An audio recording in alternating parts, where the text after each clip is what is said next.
Resuming debate, the honourable member for Algoma, Manitoulin, Kapuskasing.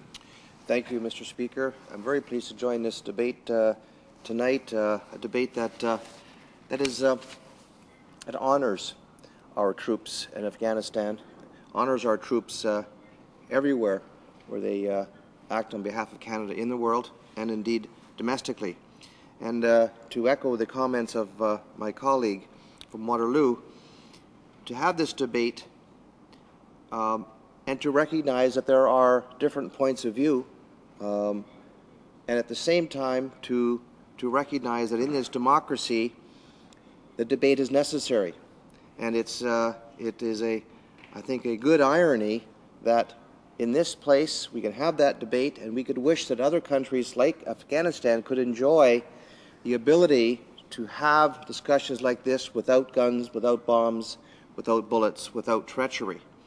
And we are there and our troops, men and women, are there on our behalf to advance those values that we hold as a nation. And there isn't a person in this House, not a member in this House, that regardless of their view, that does not support our troops. And I want to emphasize that that is my view and the view of all of us here. And in so doing, I want to pay tribute to those soldiers, men and women of the military who have lost their lives, about 80, and the many hundreds that have been wounded to one degree or another. As Vice Chair of the Veterans Affairs Committee, we are doing a study of veterans' benefits, and we are seeing all too often in testimony the tragic impact on lives of post-traumatic stress disorder. And there's no question that Afghanistan, that operation will produce, unfortunately, a goodly share of our future veterans, our today's serving military, who will suffer from post-traumatic stress disorder. But that said, that is the price of acting out in foreign lands the values of our democracy. And I also submit that this motion, the result of efforts to give credit to the Prime Minister and to the Liberal leader, the results of their efforts to find common ground that reflects the values of our country, that is indeed a Canadian motion, not a Conservative motion or a Liberal motion. And I submit that there will be many, many NDP voters, and I have talked to some previous NDP voters who are much happier with this balanced approach than with the approach that Canada should leave Afghanistan right away. I represent the riding of Algoma, Manitoulin, Kapuskasing, as the Speaker indicated when he called me to speak. And the major part of my current riding was represented by the late Right Honourable Lester B. Pearson.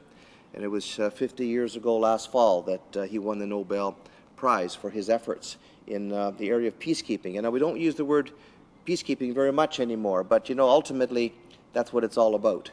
And whether we go through seasons when that word does not maybe easily fit the circumstances, there would be few Canadians that wouldn't agree that that's really what ultimately we are trying to achieve. And I know all too well, and the families of soldiers killed who are from the little communities of McCarrow and Espanola in my riding, two young men who lost their lives in Afghanistan in the last couple of years. They know all too well that there is a great sacrifice. But by the lack of emails and phone calls from constituents telling me that this motion is a mistake, by the lack of those phone calls and emails and letters, I have a sense, and I'm sure most of my colleagues here have a sense, that we are indeed doing the right thing. And yes, we will have an election sooner or later, and that election will rightfully be about deferring views on the country's finances and childcare and our Aboriginal concerns and so on. But that election should not be about Afghanistan, as we have troops there, we have families at home that are wishing them Godspeed in their time there and their journey home. We really, I think, are doing the right thing by settling this matter. Our troops want us to debate this, because ultimately they want clear direction from the Parliament of Canada. And as our leader has said, it's not our job as parliamentarians to micromanage the work of the generals and their fellow leaders on the ground. That isn't our role. Our role is to set the direction and the mandate. And as going back to our Veterans Affairs Committee, we recently visited 4 military bases from the west to east of Canada, and on our veterans health study.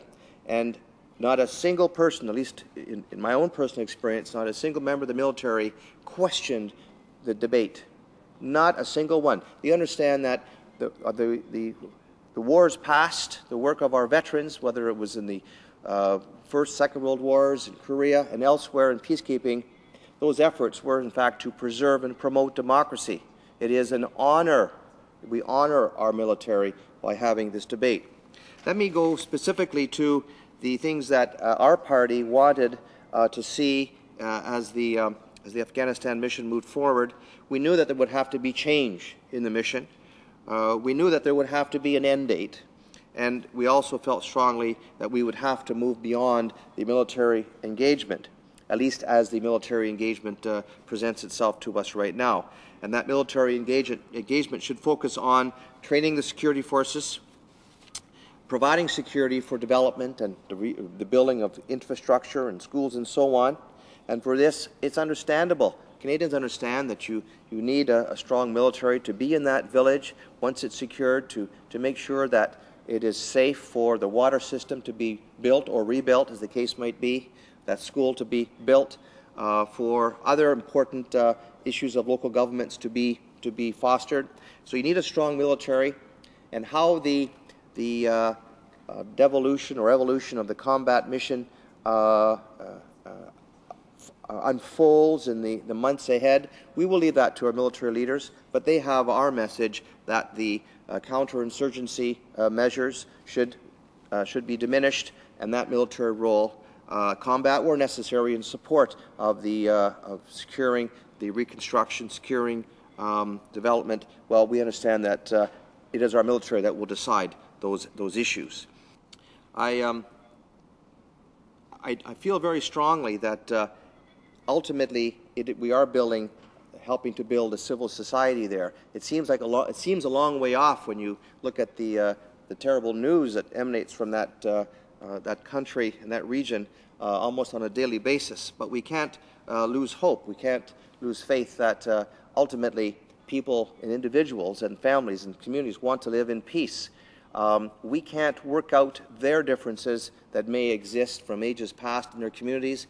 They have to work those things out themselves. It's not our role to change or tell people what they should do in their communities. However, we can provide by good example leadership. By good example, we can demonstrate the fruits that come from laboring together to have a country such as we do, in which debate is here in a chamber like this, where debate does not involve bullets and bombs, but in fact sometimes strong, emotional debate, but ultimately a debate of words settled by a democratic vote. And much has been made and should be made of the place of women in Afghanistan, and just having celebrated in Canada International Women's Day, I think it's important that we remind ourselves that while we have some ways to go in our own country, in this regard, we are light years ahead of, sadly, countries like Afghanistan. But again, the cultural mores of another country are not ours to change. Those will change over time. Again, we will provide leadership by example. We will provide the security that will allow for the fostering of more equality and women's rights and rights for minorities, not only in Afghanistan, but right around the world. So, Mr. Speaker, Afghanistan presents a very, very complicated situation today, as it has sadly, for decades and generations. We support our troops. We look forward to them coming home safely when the mission finally reaches its end. And I want to commend, I think Parliament is working, I want to commend this place for helping us to achieve, I think, a remarkable consensus as we move forward. Thank you, Mr. Speaker.